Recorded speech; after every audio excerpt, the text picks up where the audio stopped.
Hi, I'm Johnny. This is Johnny Likes, the show where I talk about movies that I like. Today I'm talking about a film where Paul Walker gets to drive around a whole lot. I'm of course talking about Joyride. Joyride's a thriller from 2001 starring Paul Walker, Steve Zahn, and Leelee Sobieski. Walker and Zahn are on a cross-country road trip to pick up Sobieski, who is Walker's childhood crush. Along the way, the boys make a prank call over the CB radio to a trucker. I'd make you feel good. You would? And if I were there and I asked you to, would you unbutton my blouse? Sure. Well, then I'd just take it off, so now what? What do you want to do to me? The trucker doesn't take too kindly to this and starts stalking them across the country. So this movie has a great and simple premise. What if a prank call went incredibly wrong? And it also has several great moments in it. Much of whether the movie will work for you or not is dependent on how much you buy into the premise. That this trucker can somehow follow these guys and keep one step ahead of them at all times. I was able to buy into it up to a certain point. After that, it just became a little bit too unbelievable for me. I've never been the hugest fan of Paul Walker.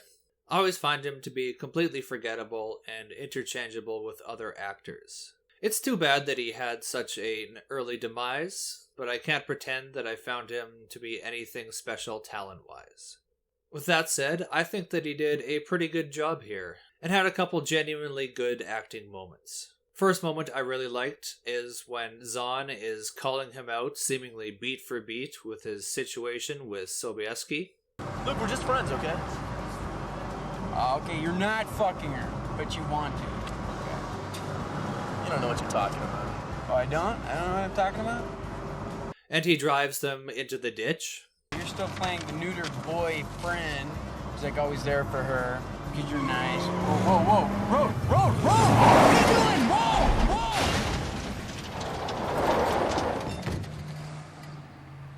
The second moment is when the hillbillies get in his face in the bar and he freezes and doesn't have any idea what to do. Is this your bitch? Because if it is, you better shut your bitch up. Hey, look at me, campus boy. Huh? Did you hear what I said? That was a real moment. Solid acting. I believe the look of fear on his face. Steve Zahn is a different story than Paul Walker for me. I've always liked him and found him to be kind of an underrated actor. And I thought he was excellent as the screw-up asshole older brother. Hey, don't park in a handicap space. There's spaces all over the place.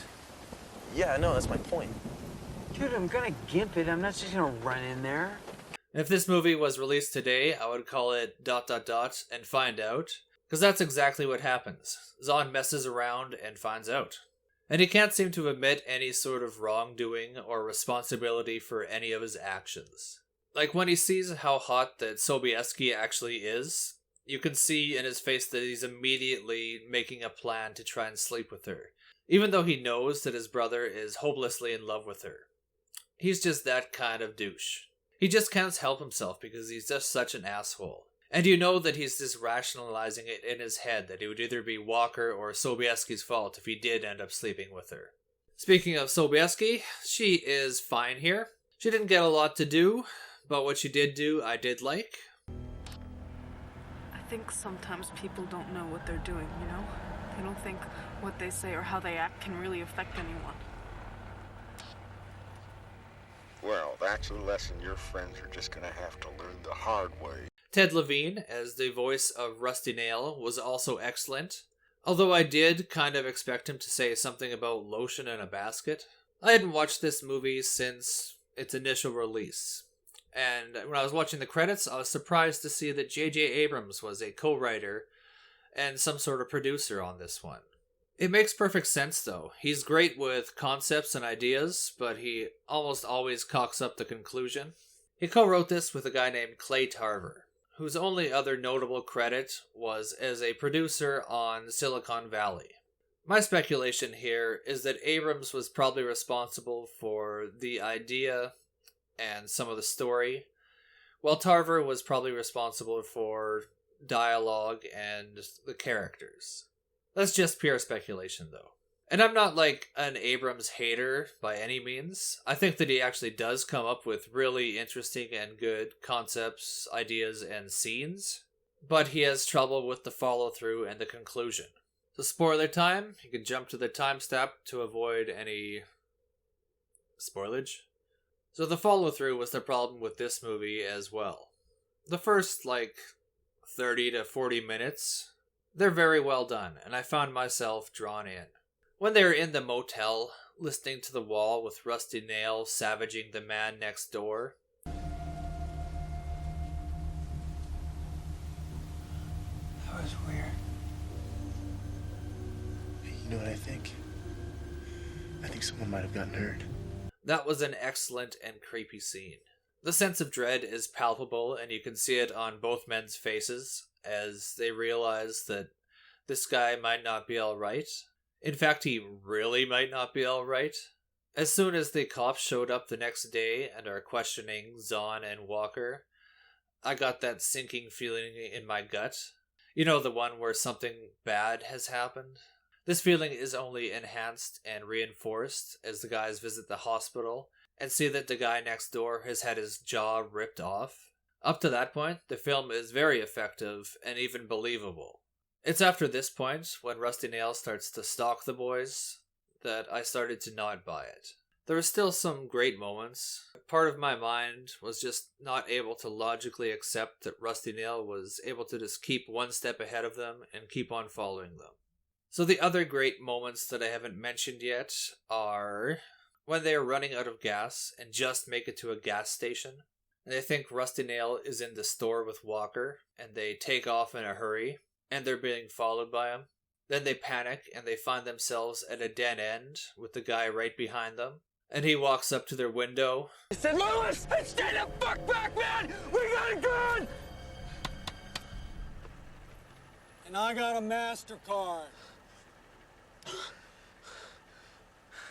That was a good moment. It's kind of standard stuff for horror fans, but it was still a pretty good moment. Next part I liked is when the actual bad guy plows right through that guy's truck and ends up chasing the guys and pinning them up against a tree. And Zahn is apologizing to him over the CB radio. And he's just kind of like, oh, I was messing around too. I was just playing with you, man.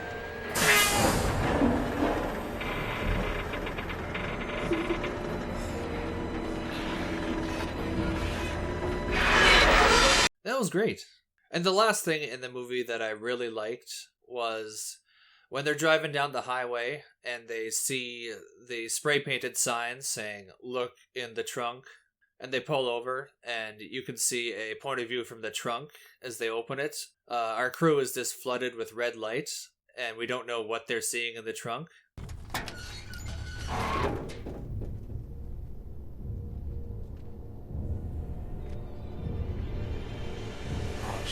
I love that shot, and that was one of the big highlights in the film for me. There was that, and the scene where they're listening up against the wall in the motel.